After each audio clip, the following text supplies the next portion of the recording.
calling of Jesus as first disciples in synoptic leaves me puzzled. Hence, why I've been a little bit hesitant to make this video. And you'll understand once I get to the end. But a little story first. So the story goes that Caesar, when he landed on Britain, he had his soldiers gather up on the beaches. And they turned and looked at the boats they had just arrived in. He set them all ablaze, and they all burned into the ocean. And then he turned to his soldiers and said, "Conquer or die." That is where I kind of feel I am. And maybe you are too, once you look at the story of Jesus calling his first disciples in the synoptics. So let's start with Mark chapter 1, verse 16 to 20. So most of us understand that Mark is the earliest gospel written that we have still in existence.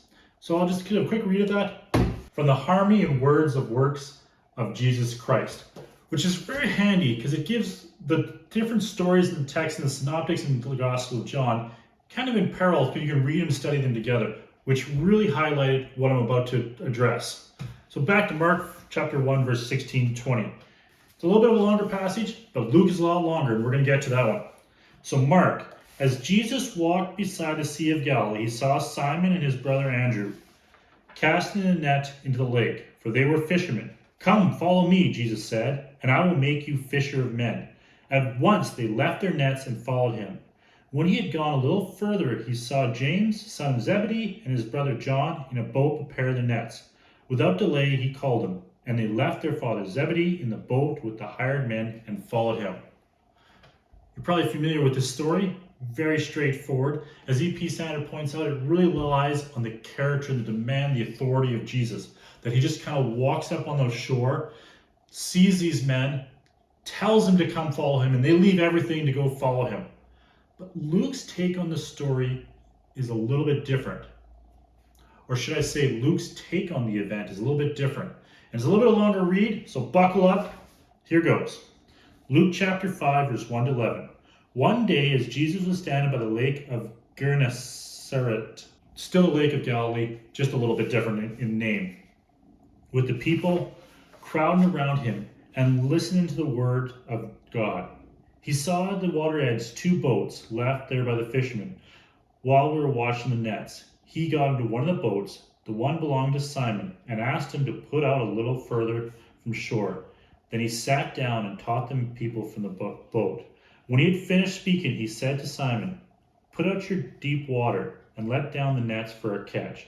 Simon answered, "Master, we've worked hard all night and haven't caught anything, but because you say so, I will let down the nets."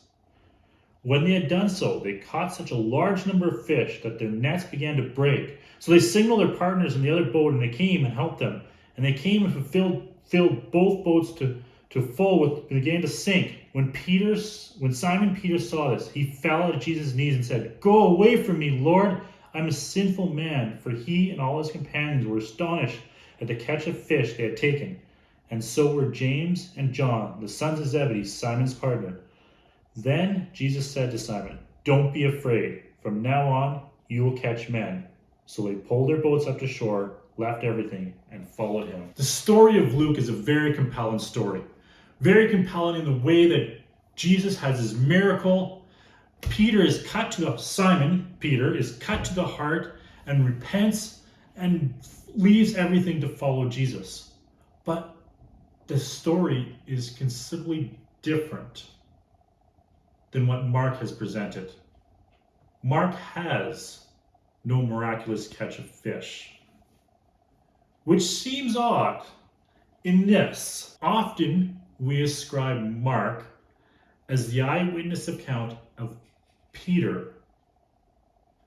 We get this from Papias writings that are saved by Eusebius. If this is so, this is Peter's big miracle story. This miracle was done strictly for Peter. No one else. No one else needed these catch of fish.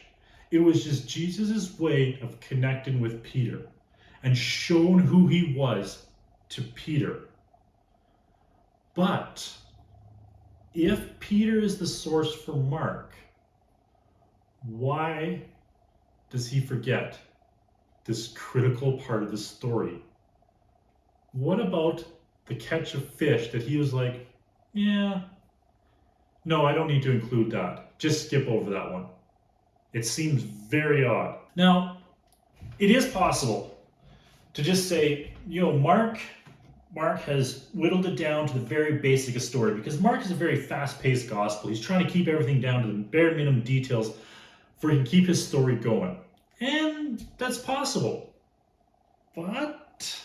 And then we could pull in what Mark has and what Luke has. Matthew's largely the same as Mark, so we don't have to bother to kind of get them to connect together.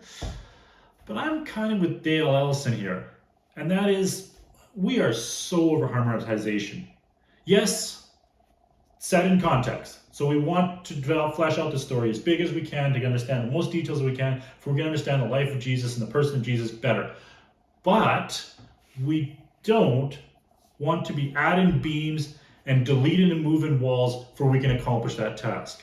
We want to keep it as logical as possible, as much as we can. Now, I'm going to admit right off the bat here, I do not have a time machine.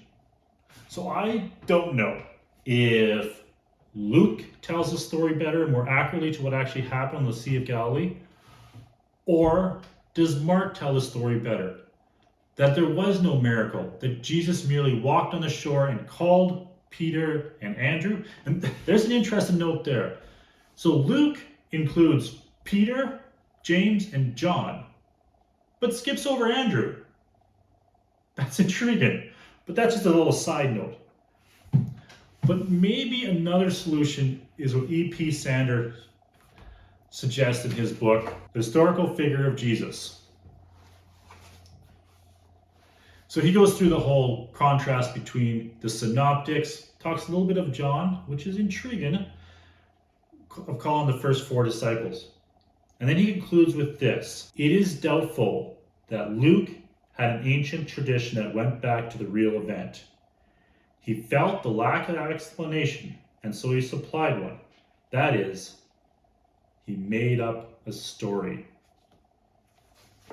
Luke, for all his work, interviewing, researching,